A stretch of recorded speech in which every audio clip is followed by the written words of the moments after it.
전 세계 주요 이슈를 짚어보는 선재규의 월드 앤 이슈 시간입니다.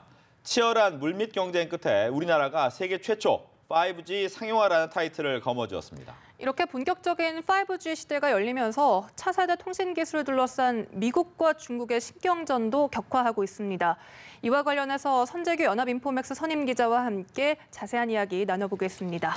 어서 오세요. 안녕하십니까? 네, 안녕하세요. 5G 상용화는 우리나라가 최초다라고 했는데 준비는 또 미국이 가장 앞섰다. 어떤 얘기입니까? 네, 미국의 이동통신산업협회가 이제 지난주에 그 세계 5G 경쟁 준비 상황을 평가를 해가지고 보고서를 냈습니다. 네. 그런데 그 보고서에 의하면은 올해 미국하고 중국이 공동 1위로 준비 상황에서 돼 있고 우리나라가 3위로 돼 있습니다. 네. 그리고 그 다음에 일본이 4위, 영국하고 이탈리아가 공동 5위인데 작년 같은 경우는 중국이 가장 잘 돼 있는 거 돼 있고 그리고 우리가 2위였습니다. 네. 그리고 미국이 3위였는데 미국이 치고 올라온 겁니다.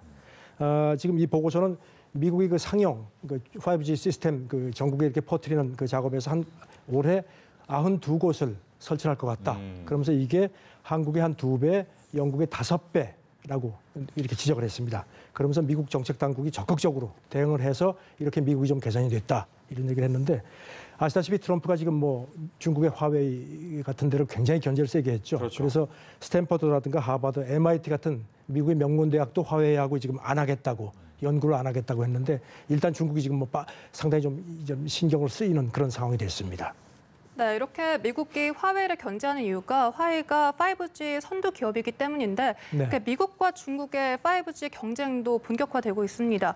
이런 가운데 미국이 이 5G 통신망을 국유화하자 이런 말이 나오고 있다고요? 네, 참 미국에서 참 드문 얘기인데요. 미국 의회 일각에서 그런 얘기가 나왔던 모양입니다.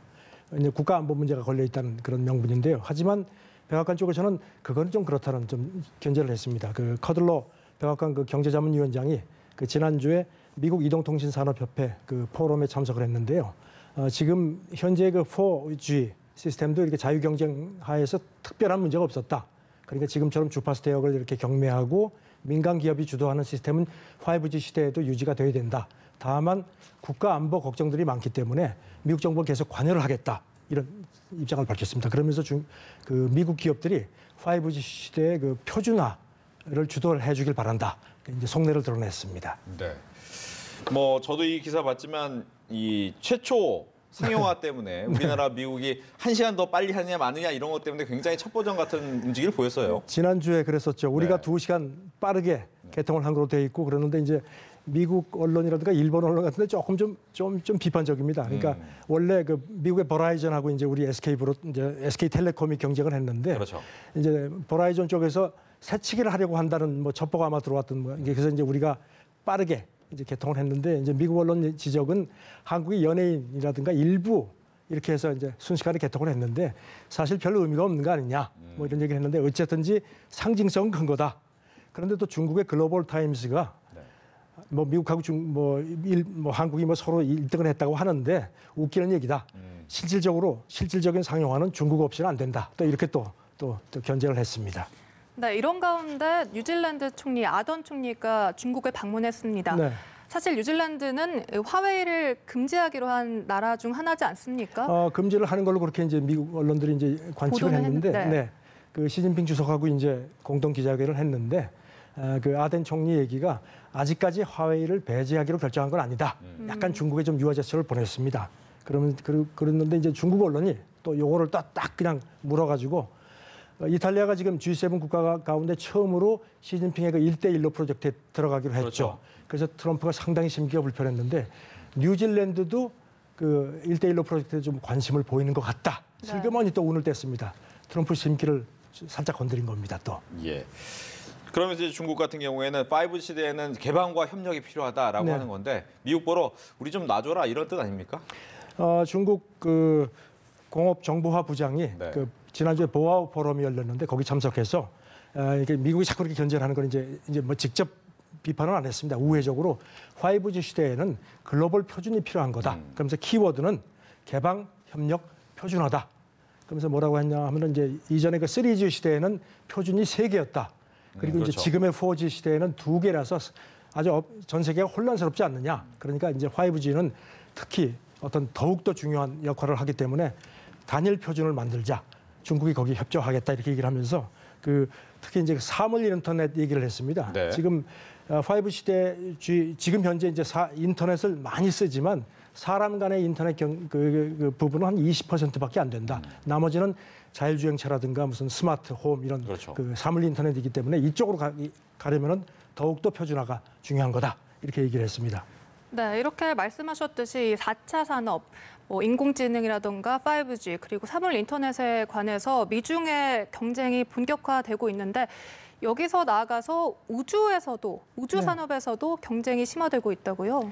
지금 인터넷이 뭐 전 세계적으로 많이 퍼져 있지만 아직도 저개발 국가라든가 아프리카라든가 뭐 이런 데는 한 40억 명 정도가 인터넷 서비스를 충분히 받지 못하고 있는 상황입니다. 네. 그걸 뭐 기업들이 놔둘 리가 없습니다. 그래서 이제 아마존이 네. 이제 엄청난 계획을 발표를 했습니다.